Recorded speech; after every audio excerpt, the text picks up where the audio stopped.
அல்லாஹ் தன்னுடைய வேதத்தில் இறக்கியருடைய சட்டங்களை எவர்கள் மறைக்கின்றார்களோ, மேலும் இம்மையின் அற்ப லாபத்திற்காக அவற்றை விற்கின்றார்களோ, அவர்கள் உண்மையில் தங்கள் வயிறுகளில் நெருப்பை தவிர வேறெதனையும் நிரப்பிக் கொள்வதில்லை. இன்னும் இறுதி தீர்ப்பு நாளில் அல்லாஹ் அவர்களிடம் பேசவும் மாட்டான், அவர்களை தூய்மைப்படுத்தவும் மாட்டான். மேலும் அவர்களுக்கு துன்புறுத்தும் தண்டனையும் உண்டு.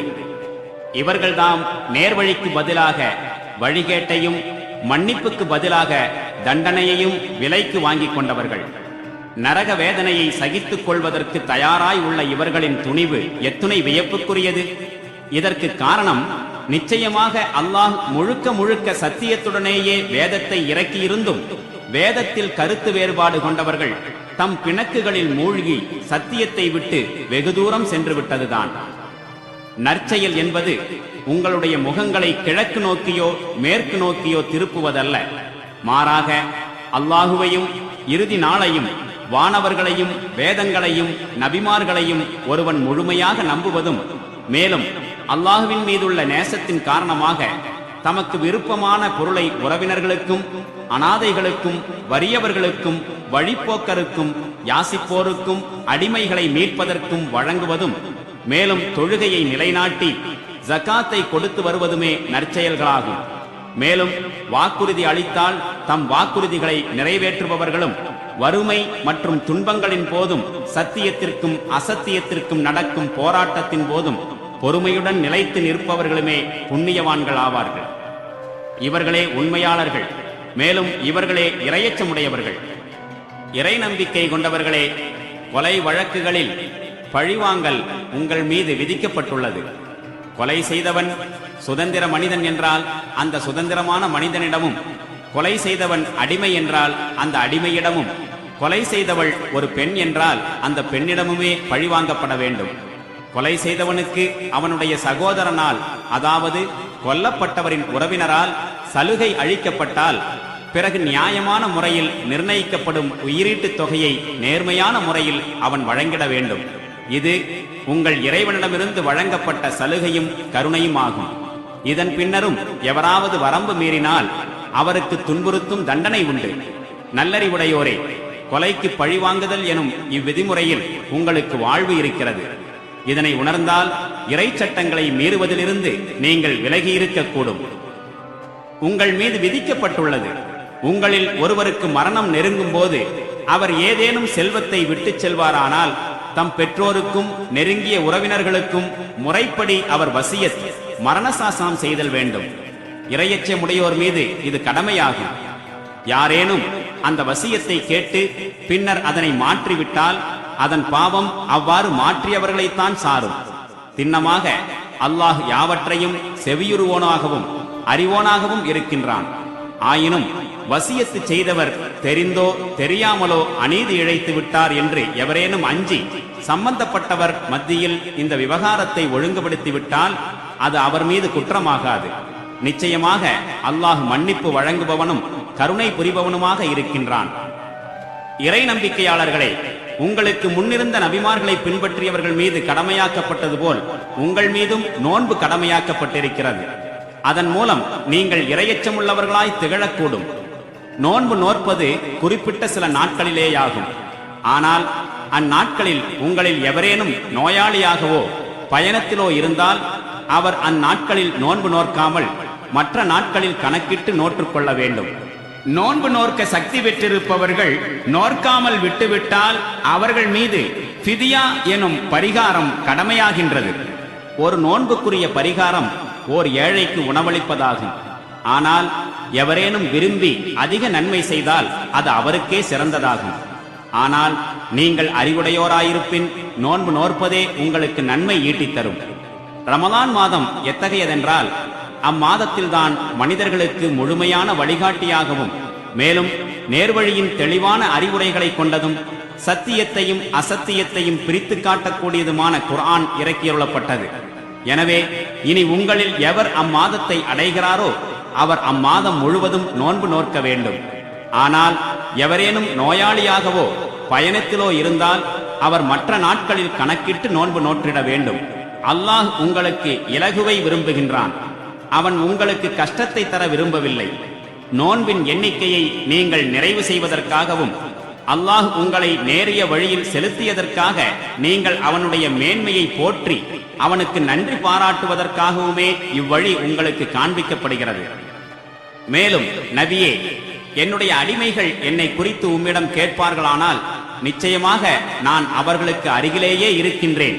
என்னை எவரேனும் அழைத்தால் அவ்வாறு அழைப்பவனுடைய அழைப்புக்கு மறுமொழி சொல்கின்றேன் என்பதை தெரிவித்து விடுங்கள். எனவே அவர்கள் என்னுடைய அழைப்பை விரைந்து ஏற்றுக்கொள்ளட்டும், என் மீது நம்பிக்கை கொள்ளட்டும். அதனால் அவர்கள் நேர்வழி அடைந்திட முடியும். நோன்பு கால இரவில் நீங்கள் உங்கள் மனைவியருடன் கூடுவது உங்களுக்கு அனுமதிக்கப்பட்டு விட்டது. அவர்கள் உங்களுக்கு ஆடையாகவும் நீங்கள் அவர்களுக்கு ஆடையாகவும் இருக்கின்றீர்கள். நீங்கள் உங்களுக்கே வஞ்சனை செய்து கொண்டிருக்கிறீர்கள் என்பதை அல்லாஹ் அறிந்து கொண்டான். எனினும் உங்கள் பாவ மன்னிப்பு கோரிக்கையை ஏற்றான். மேலும் உங்கள் குற்றங்களை பொறுத்தருளினான். இனி இரவில் அவர்களுடன் நீங்கள் கூடுங்கள். அல்லாஹ் அனுமதித்துள்ள இன்பங்களை பெற்றுக் கொள்ளுங்கள். இன்னும் விடியற்காலையில் வெள்ளை நூலையும் கருப்பு நூலையும் பிரித்தறிய முடியும் வரை நீங்கள் உண்ணுங்கள், பருகுங்கள். பின்னர் இவற்றையெல்லாம் தவிர்த்து இரவு தொடங்கும் வரை நோன்பை நிறைவு செய்யுங்கள். ஆனால் மஸ்ஜிதுகளில் நீங்கள் இஅ்திகாஃப் இருக்கும் நிலையில் மனைவியரோடு கூடாதீர்கள். இவை அல்லாஹுவினால் ஏற்படுத்தப்பட்ட வரம்புகளாகும்.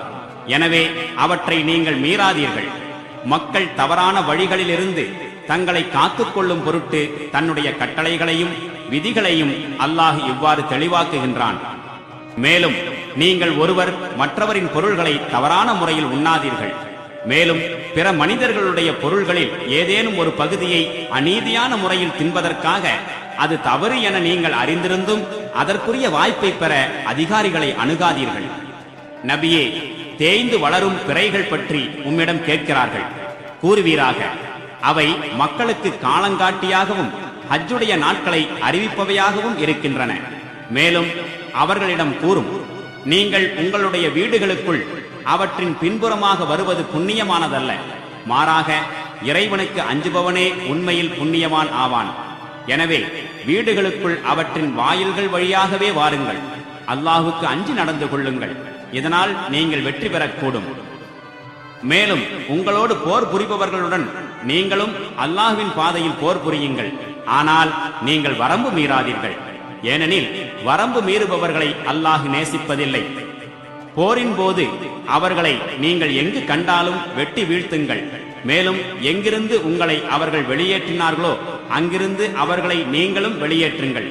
கொலை கொடியதுதான் என்றாலும் ஃபித்னாவை, குழப்பத்தை தோற்றுவிப்பது கொலையை காட்டிலும் மிக கொடியதாகும். மஸ்ஜிதுல் ஹராமுக்கு அருகே அவர்கள் உங்களுடன் போர் தொடுக்காதவரை நீங்களும் அதன் அருகே அவர்களுடன் போர் புரிய வேண்டாம். ஆயினும் அங்கே அவர்கள் உங்களோடு போர் செய்தால் நீங்களும் தயக்கமின்றி அவர்களோடு போர் புரியுங்கள். இத்தகைய நிராகரிப்பாளர்களுக்கு இதுவே தண்டனையாகும். ஆயினும் அவர்கள் போரிலிருந்து விலகிக் கொண்டால் நிச்சயமாக அல்லாஹ் மன்னிப்பு வழங்குபவனாகவும் கருணை புரிபவனாகவும் இருக்கின்றான் என்பதை அறிந்து கொள்ளுங்கள்.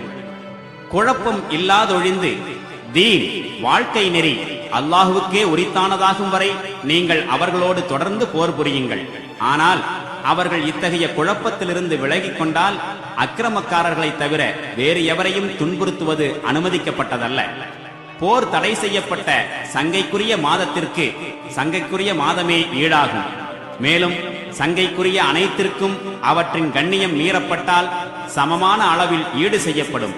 எனவே உங்களிடம் எவரேனும் வரம்பு மீறினால் அவர் எந்த அளவிற்கு உங்களிடம் வரம்பு மீறினாரோ அந்த அளவிற்கே நீங்களும் அவருக்கு பதிலடி கொடுங்கள். ஆயினும் அல்லாஹுவுக்கு அஞ்சி வாழுங்கள். வரம்புகளை முறிப்பதிலிருந்து விலகி இருப்பவர்களுடன் அல்லாஹ் இருக்கின்றான் என்பதை உறுதியாக அறிந்து கொள்ளுங்கள். அல்லாஹுடைய வழியில் செலவு செய்யுங்கள். மேலும் உங்களுடைய கரங்களால் உங்களுக்கு அழிவை தேடிக் கொள்ளாதீர்கள். இன்னும் நீங்கள் நன்மை செய்யுங்கள். நிச்சயமாக அல்லாஹ் நன்மை செய்வோரை நேசிக்கின்றான். அல்லாஹுவின் உவப்பை பெற ஹஜ்ஜையும் உம்ராவையும் நிறைவேற்றிட நீங்கள் நாடினால் அவற்றை நிறைவேற்றுங்கள்.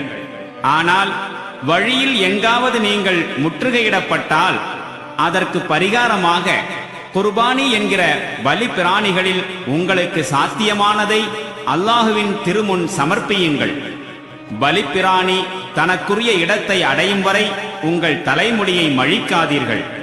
ஆனால் உங்களில் யாரேனும் நோயாளியாக அல்லது தன் தலையில் ஏதேனும் பிணி உள்ளவராக இருந்தால், அதன் காரணமாக தலைமுடியை மழிக்கும் கட்டாயம் ஏற்பட்டிருந்தால், அதற்கு பரிகாரமாக அவர் நோன்புகள் நோற்கவோ தர்மம் செய்யவோ குர்பானி கொடுக்கவோ வேண்டும். மேலும் உங்களுக்கு அமைதி கிட்டிவிட்டால், இன்னும் ஹஜ்ஜுடைய காலம் வரும் முன் நீங்கள் மக்காவை அடைந்து விட்டால், அவ்வாறு அடைந்தவர்களில் எவரேனும் ஹஜ் காலம் வரும் முன் உம்ரா செய்ய நாடினால், அவர் பலிப்பிராணிகளில் தனக்கு சாத்தியமானதை குர்பானி கொடுக்க வேண்டும். பலிப்பிராணி கிடைக்கப் பெறாதவர் ஹஜ்ஜுடைய காலத்தில் 3 நாட்களும் வீடு திரும்பிவிட்ட பின் 7 நாட்களும் நோன்பு நோற்க வேண்டும். இப்படி முழுமையாக 10 நாட்கள் நோன்பிருத்தல் வேண்டும். இந்த சலுகையானது எவர் மஸ்ஜிதுல் ஹராமுக்கு அருகில் குடியிருக்கவில்லையோ அவர்களுக்கேயாகும். அல்லாஹுவுக்கு அஞ்சி அவனது கட்டளைகளுக்கு மாறு செய்யாமல் வாழுங்கள். திண்ணமாக அல்லாஹ் கடுமையாக தண்டிப்பவன் என்பதை நன்கு அறிந்து கொள்ளுங்கள்.